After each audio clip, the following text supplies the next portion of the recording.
దిమాగి Naxals present toxic అంట, a poisonous tale of anti national jokers అంట. Starring Rahul Gandhi, Chidambaram, Jayaram Ramesh అంట. ఇది పోస్ట్ చేసింది కూడా BJP Puducherry. 3 clowns 1 party endless toxicity అంట. ఇప్పుడు ఏం జరుగుతుందంటే బీజేపీ కొత్త ఐటీ సెల్ చీఫ్ని అయితే అపాయింట్ చేసింది, దీపక్ మాస్కే అతని పేరు. ఇంకా బీజేపీ అఫీషియల్ ఛానల్స్ ఉంటాయి కదా ట్విట్టర్లో, అవన్నీ అయితే ఫుల్గా యాక్టివ్ అయితే అయ్యాయి. వీళ్ళ మెయిన్ ఎయిమ్ ఏంటంటే జెన్జీ ఉన్నారు కదా, జెన్జీని అయితే క్యాప్చర్ చేయాలా. వాళ్ళైతే ఫుల్గా సోషల్ మీడియాలో ఏదొస్తే అది నమ్మేస్తారు, కాబట్టి వాళ్ళని క్యాప్చర్ చేయడమే వీళ్ళ మెయిన్ ఎయిమ్ అనమాట. వాళ్ళకి ఎంత మూడ్ స్వింగ్స్ ఉన్నా కానీ వాళ్ళకైతే ఓటర్ హక్కు ఉంటుంది, ఓటర్ ఐడి ఉంటుంది, కాబట్టి వాళ్ళని క్యాప్చర్ చేయడం అనేది ఇంపార్టెంట్. అప్పుడు నీట్ ప్రొటెస్ట్లో చూసాం కదా, నిజంగా నీట్ కోసం ప్రొటెస్ట్ చేసే వాళ్ళకన్నా ఎక్కువగా రీల్స్ చేయడం కోసం వచ్చిన వాళ్ళకి ఎక్కువగా ఉన్నారు. అందుకు ఇదైతే ఈ స్టెప్ అయితే తీసుకున్నారు. మొత్తం అంతా మీమ్స్ అయితే వేస్తూ ఉన్నారు, దిమాగి నక్సల్స్ అని చెప్పేసి కాంగ్రెస్ వాళ్ళ మీద.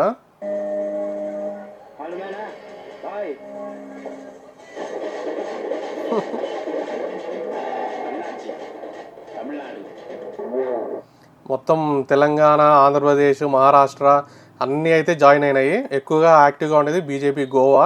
ఫుల్గా మీమ్స్ అయితే వేస్తూ ఉన్నారు వాళ్ళైతే.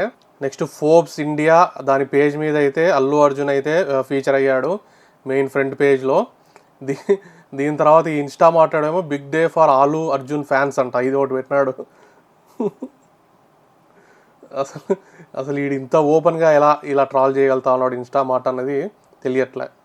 Next Vijay Mallya happy Rakshabandhan to all అంట. మంచి ఫెస్టివల్స్కి ఇలాంటివన్నీ భలే పెడతాడు పోస్టులు. Please return our money, we have to purchase rakhi అంట. ఇతని ఆస్తులు అయితే ఇప్పుడు జప్తు చేసి ఇంట్రెస్ట్తో సహా కట్టించుకున్నారు గవర్నమెంట్ అయితే.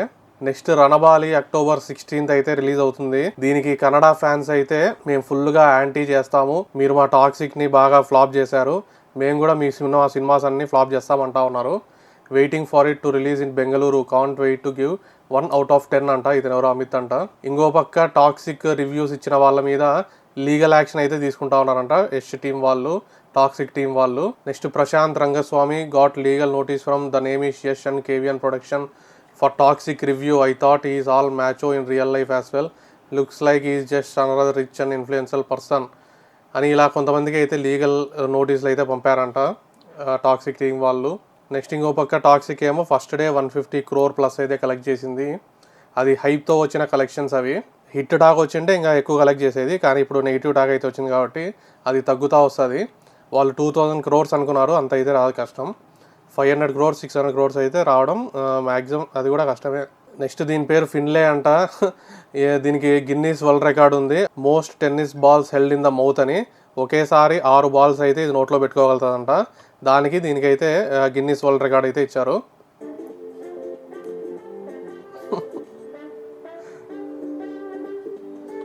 ఈ రికార్డులు ఇవి భలే ఉంటాయి వీళ్ళవి, గిన్నీస్ వరల్డ్ రికార్డ్స్.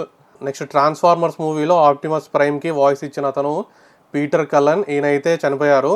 ఈయన ఏజ్ అయితే 85, నార్మల్ డెత్ అంట ఇది. నెక్స్ట్ ఇండియా టుడే వాళ్ళు ఒక సర్వే అయితే కండక్ట్ చేశారు, నెక్స్ట్ ప్రైమ్ మినిస్టర్ ఎవరు అవ్వచ్చు అని. 48.7% అయితే నరేంద్ర మోడీ గారికి వచ్చింది, 27.1% అయితే రాహుల్ గాంధీ గారికి వచ్చింది. జోసెఫ్ విజయ్కి ఏమో 9.2% వచ్చింది. ఈమెకేమో 2%, మమతా దీది, అఖిలేష్ యాదవ్ 1.7, ఈడి అభిజిత్ దిప్కే అంట, ఇతనికి కూడా 1.3%. అరవింద్ కేజ్రీవాల్ ఇంకా తక్కువ, ఇతనికన్నా తక్కువ 1.2%. కానీ ఫైనల్గా మోడీ గెలుస్తాడని నేను అనుకుంటున్నాను మరి. నెక్స్ట్ నేపాల్లో ఫ్లడ్స్ వచ్చాయి కదా, అదైతే చాలా ఇంకా భయంకరమైన వీడియోస్ అయితే కొన్ని బయటకు వచ్చాయి. వీళ్ళైతే చనిపోయిన శవాలు ఉంటాయి కదా, ఆ శవాలకు ఉన్న గోల్డ్ అయితే కొట్టేస్తూ ఉన్నారు. ఇంత దారుణంగా అయితే ఉన్నారు మనుషులు. వీళ్ళనైతే పోలీసులు అయితే అరెస్ట్ చేశారు వీళ్ళిద్దరిని. ఇంకొంతమంది ఏమో ఇలా బ్యాగ్స్ దొరికినవి అన్నీ తీసుకొని చూస్తూ ఉన్నారు. వీళ్ళకి డబ్బులు అయితే దొరుకుతూ ఉన్నాయి కొంచెం.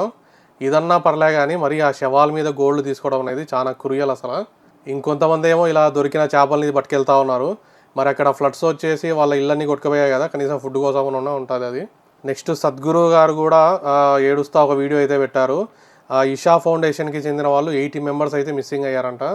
వాళ్ళ ఆచూకీ అయితే ఇంకా తెలియలేదు. చాలామంది అయితే చనిపోయారు, చాలా ఇది డిజాస్టర్స్ అసలు ఇది. నెక్స్ట్ పశ్చిమ గోదావరి జిల్లా వేల్పూరు అనే ఊరికి చెందిన దొడ్డా సాయి శిరీష అంట. వీళ్ళిద్దరూ వాళ్ళ చిన్న పాపనైతే ఇలా స్కూటీ మీద వదిలేసి వెళ్ళి బ్రిడ్జ్ నుంచి దూకి సూసైడ్ చేసుకున్నారంట. ఈ పాపనైతే వాళ్ళు అక్కడ ఉన్న లోకల్స్ అయితే చూసి పోలీసులకు అయితే ఇన్ఫామ్ చేశారు. ఇది వాళ్ళకి మరి ఏమన్నా మనీ ప్రాబ్లమ్స్ ఏమన్నా ఉన్నాయేమో మరి, ఇద్దరు కలిసి సూసైడ్ చేసుకున్నారంటే. ఈ పాపని ఇలా వదిలేసేదానికన్నా ఎక్కడైనా బంధువుల ఇంట్లో అలా వదిలేసి వచ్చింటే బాగుంటుండే. ఇవి మరి ఇప్పటి వరకు ఉన్న అప్డేట్స్ అయితే. ఇలాంటి వీడియోస్ కోసం మన ఛానల్ అయితే సబ్స్క్రైబ్ చేయండి. బాయ్.